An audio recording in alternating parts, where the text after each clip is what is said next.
Grant them eternal rest, O Lord, and may everlasting light shine upon them.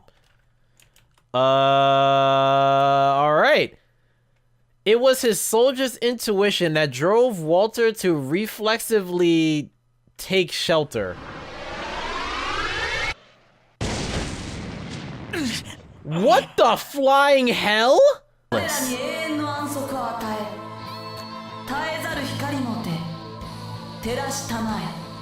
Yo, the text is so tiny. Grant them eternal rest, O Lord, and may everlasting light shine upon them. And so, stepping onto the vast expanse of debris, the destroyer appeared, that demonic requiem at his lips. What the hell? It was a young boy, lacking in years even in comparison to Marco, with a face so delicate that a careless glance could easily make his features for those of a girl. A single look at the boy was enough to give Walter chills. His teeth began to chatter. And I keep pressing spacebar. Whoa.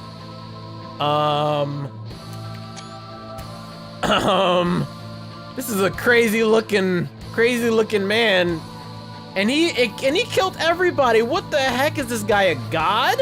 Although he had lost a considerable amount of blood and his vision had grown hazy, the reason behind the freezing chill at his back lay elsewhere. The sheer enmity and bane radiating from the boy's visage indeed contributed to that. But to Walter, the most dreadful thing was the fact that he knew that face. There lived no man who'd fought on the Eastern Front who knew not of this boy, a beast possessed by an insatiable hunger, his aberrant mind ruled by inhuman madness. His single eye gleamed, silver locks swaying. He gripped a pair of guns, each engraved with a wolf's angel, the rune of the wolf. There was no doubt it was the face. It was a face Walter could never forget. The face of a boy who had supposedly died 3 years ago.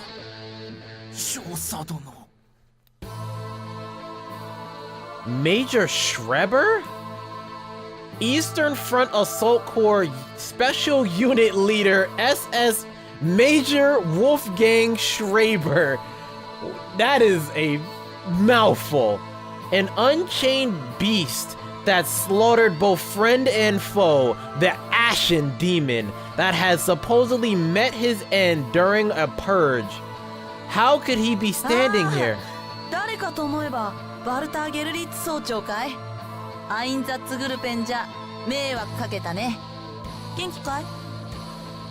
What the hell? Hardly the words one would offer a dying comrade, especially one whose death was most likely caused by Schreiber himself. The boy flashing an innocently devilish smile in front of Walter had no doubt the very same person he remembered. And yet, his armband bore not the swastika, but a different symbol altogether, almost as if he were no comrade at all.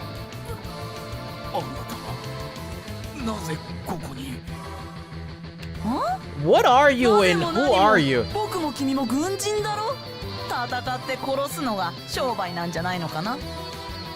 War is our profession. Murder is our currency. Yo, that sounds like a beast-ass quote, but it's so sad at the same time. The boy playfully surveyed the landscape. It was proof enough of his statement, and what followed was nothing short of unnatural. Something akin to opaque vapor erupted in their vicinity, like a fog or a haze, and I just noticed.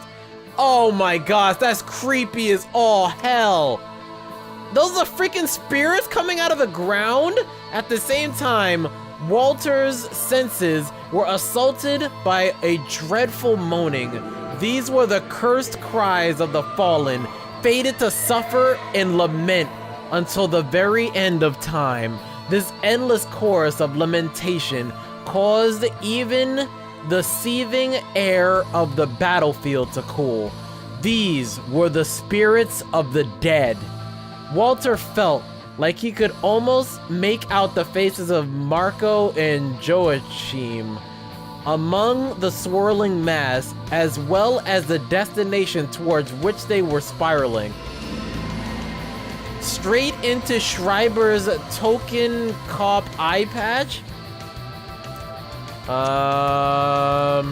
He was devouring the very souls of those he had slain.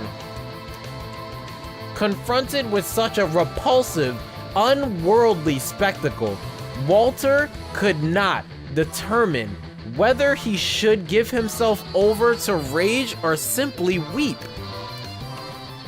He longed for a repose of insanity.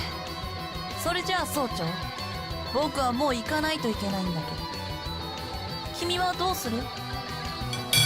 Oh, oops, what am I doing? Schreiber, seemingly done with his meal, warily turned his neck to Walter. He was breathing his last, not in any condition to spill blood like a soldier should. 今さら連中の100や1000を殺したところで何も変わりやしないけどね。でもだからって何もせずに黙ってる必要なんかどこにもない。見なよこのベルリンを。全くひどいありさまじゃないか。こんなものが僕らの求めた千年帝国の終わりだなんて誰が納得するって言うんだよ。Content? できないよね。Walter threw a piercing glare at the smiling boy. Indeed, no one in their right mind would be content with such an outcome. He'd had friends to call his own, a family to go home to, a woman to love. He cherished this country. All that became tainted due to Germany's defeat, dishonor that no centuries could wash clean. That was... 許せないよね。薄汚い劣等ごときが我が物顔で帝都を蹂躙するなんて。女や子供や年寄りを犯して殺して吊るすなんてさ。総長、忠勇なるドイツ軍人バルター・ゲルリッツ総長殿、君の気持ちを聞かせてくれ。君は一体どうしたい?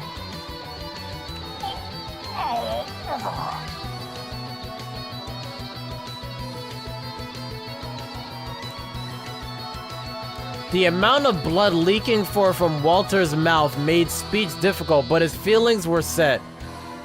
Joachim, who vowed to fight till the bitter end, Marco, who wished for victory, their feelings as well as his own. The boy standing before him was unmistakably from the fold of the devil, but such things mattered little at that point. What he wanted was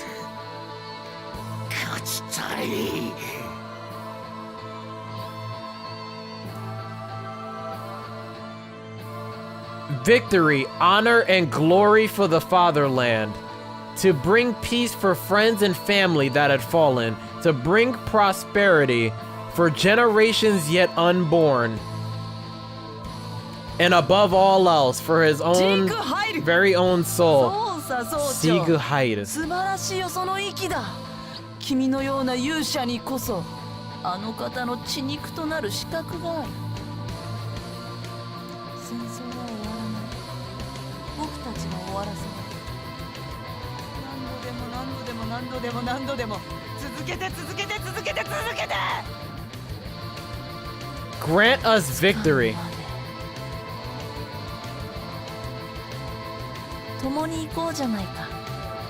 無限に続く戦場へ。 We shall claim victory in the next war, if not in the one after that. Hundreds and thousands and millions of battles repeated over and over again until this outcome can finally be toppled. Schreiber thrust his muzzle in Walter's direction in the last light of the man's soul. As the last light of the man's soul began to fade.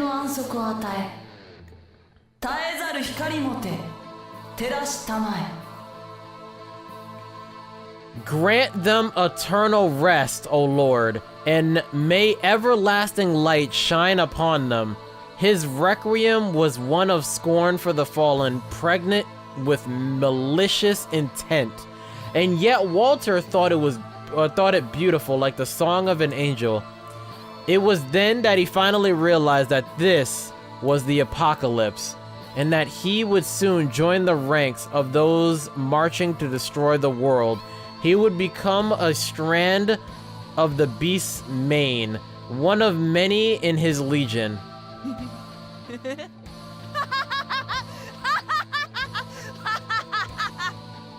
Alright, dude. The boy gazed to the heavens and offered up a splitting cackle, his silver hair dancing. The soul of Walter Geduitz was sucked into the boy's blood-crazed eye and vanished.